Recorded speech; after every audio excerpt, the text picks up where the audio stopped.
बेटी की विदाई। शादी के बाद विदाई का समय था। सोमिया अपनी माँ से मिलने के बाद अपने पिता से लिपटकर रो रही थी। सोमिया को ऐसे रोते देखकर वहाँ पर मौजूद सभी लोगों की आंखें नम थी। फिर सोमिया अपनी छोटी बहन के साथ सजाई गई गाड़ी के पास जा रही थी। दूल्हा कुणाल अपने खास मित्र विवेक के साथ बातें कर रहा था। विवेक बोलता है, यार कुणाल, सबसे पहले घर पहुंचते ही किसी होटल में जाकर बढ़िया खाना खाएंगे। यहाँ तेरा ससुराल में खाने का मजा नहीं आया।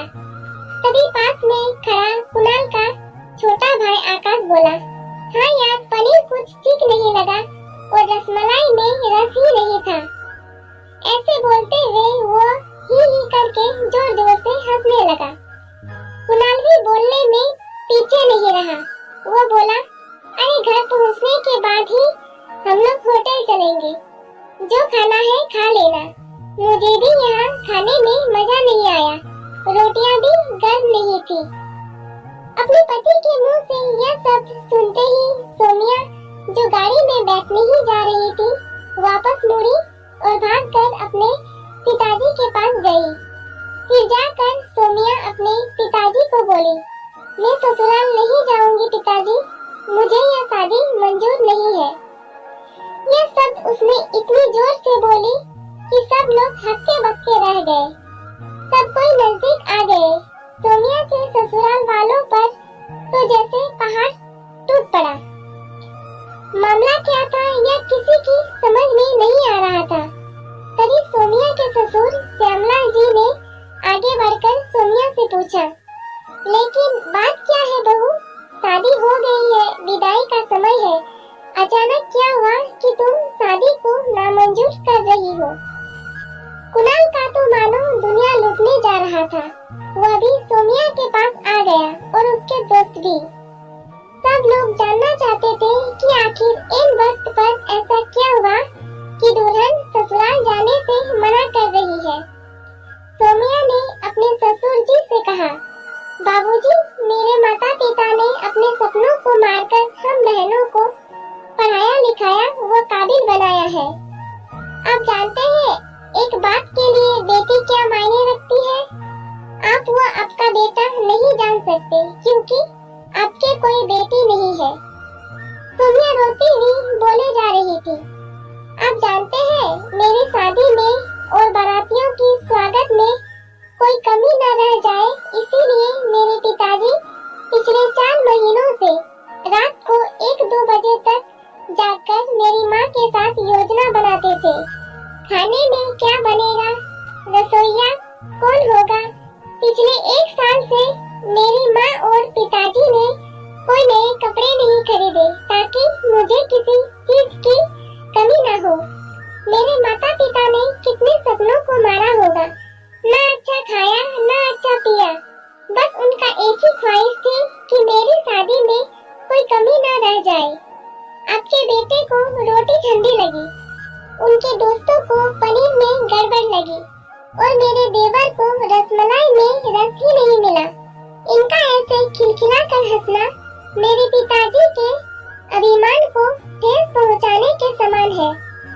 तब सोमिया के पिता ने रोते हुए कहा, लेकिन बेटा, इतनी छोटी सी बात।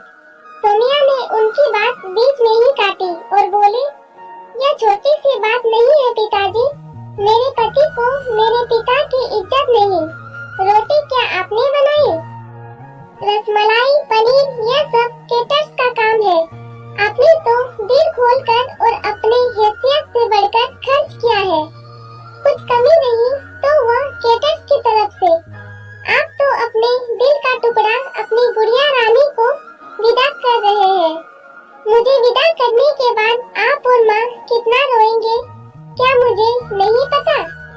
जो लोग पत्नी या बहू लेने आए हैं वह खाने में कमियां निकाल रहे हैं। मुझ में कोई कमी आपने नहीं रखी। यह बात इनकी समझ में क्यों नहीं आई? सोमिया के पिता ने सोमिया के सर पर हाथ फिराया और बोले, अरे पगली, तू बात का बतंगड़ बना रही है। तुझे मेरा कसम, अब शांत हो जा। मुझे तुझ पर गर्व है कि तू मेरा बेटी है, लेकिन बेटा इन्हें माफ कर दो। तभी कुणाल ने आकर सोनिया के पिताजी के हाथ पकड़कर बोले, मुझे माफ कर दीजिए बाबूजी, मुझसे गलती हो गई। ऐसा बोलकर वो रो पड़ा। तभी श्यामलाल जी ने आगे बढ़कर सोनिया के सर पर हाथ रखा और बोला, मैं तो बहू लेने आया था, लेकिन ईश्वर ने तो मुझे बेटी दे दिया। बेटी की अहमियत भी समझा दिया। मुझे ईश्वर ने बेटी नहीं दिया, शायद इसीलिए क्योंकि तुम्हारे जैसी बेटी मेरा नसीब में था। बेटा अब इन नालायकों को माफ कर दे, मैं तेरे सामने हाथ जोड़ता हूँ। ऐसा बोलकर श्यामलाल जी ने सचमुच हाथ जोड़ दिए और सोनिया के सामने अपना सर झुका दिया। सोनिया ने अपने ससुर के हाथ पकड़ ली और बोली, बाबूजी। तब श्यामलाल जी ने कहा, बाबूजी नहीं पिताजी। तब सोनिया भावुक होकर अपने ससुर जी से लिपट गई।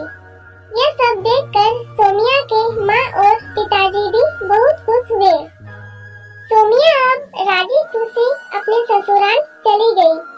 पीछे छोड़ गई थी आंसुओं से भीगी अपने माँ और पिताजी की आंखें, अपने पिता का वह आंगन जिस पर कल तक वह चमकती थी। दोस्तों, कभी भी किसी शादी में जाए तो खाना चाहे कैसे भी क्यों न बना हो, लेकिन उसमें कुछ कमियां मत निकालिए।